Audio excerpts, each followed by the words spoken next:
Thank you for being here. I wanted to go right to the My pleasure. question.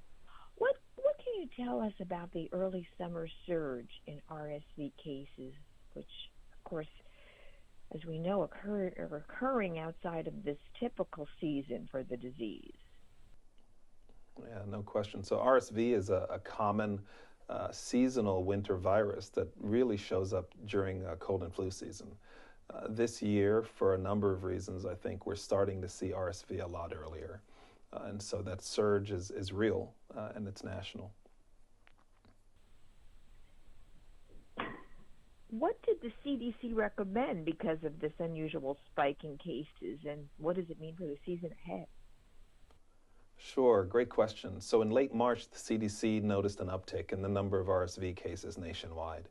They issued an advisory to us as healthcare workers as well as to caregivers to be on the lookout. And for us clinicians, they recommended that we broaden our testing because, of course, our attention is focused on COVID, but we really needed to see what else was in the air, so to speak. The CDC was particularly concerned about infants and toddlers as RSV can really be very harmful to them.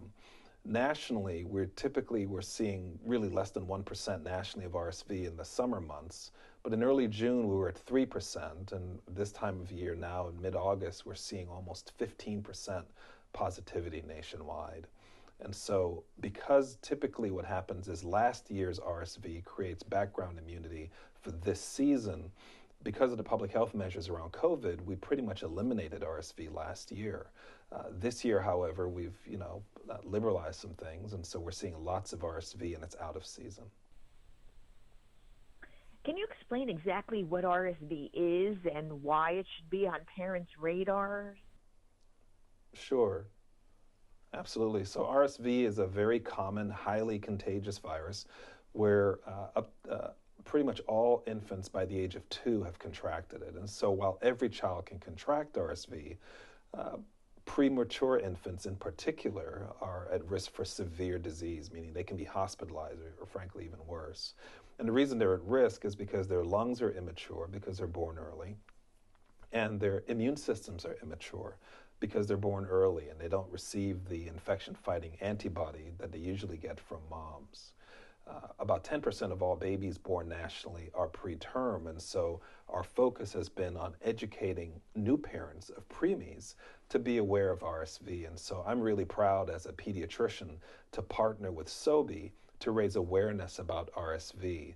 The symptoms look just like a cold, but for premature babies, it's not just a cold. It can be a very severe and serious.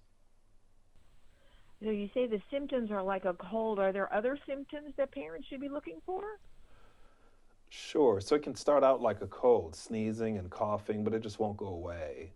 You may see the baby flaring their nostrils, working to breathe. You can see chest wall retractions, fever. You can also see the child with some bluish discoloration around the mouth or around the nail beds.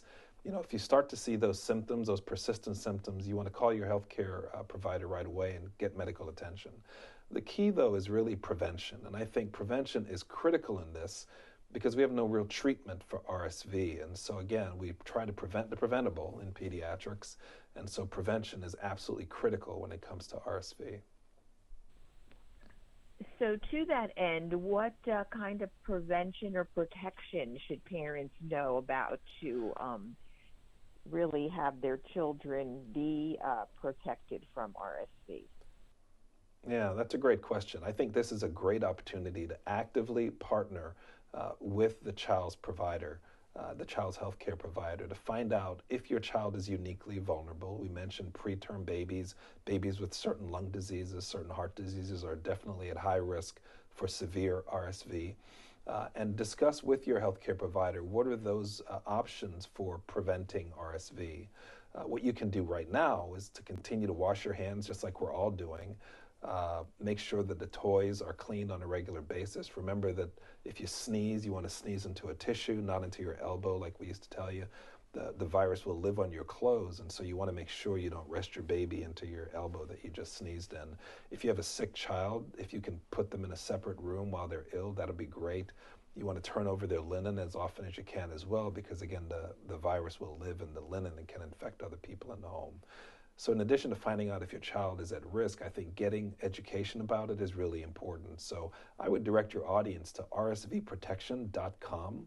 That's one word, rsvprotection.com, for lots of great information about RSV prevention and how to protect your baby as much as possible and give them the best care. Wonderful advice. Thank you so much, Doctor, for this interview. Appreciate it. Sure, my great pleasure. Thanks for helping us raise awareness about RSV.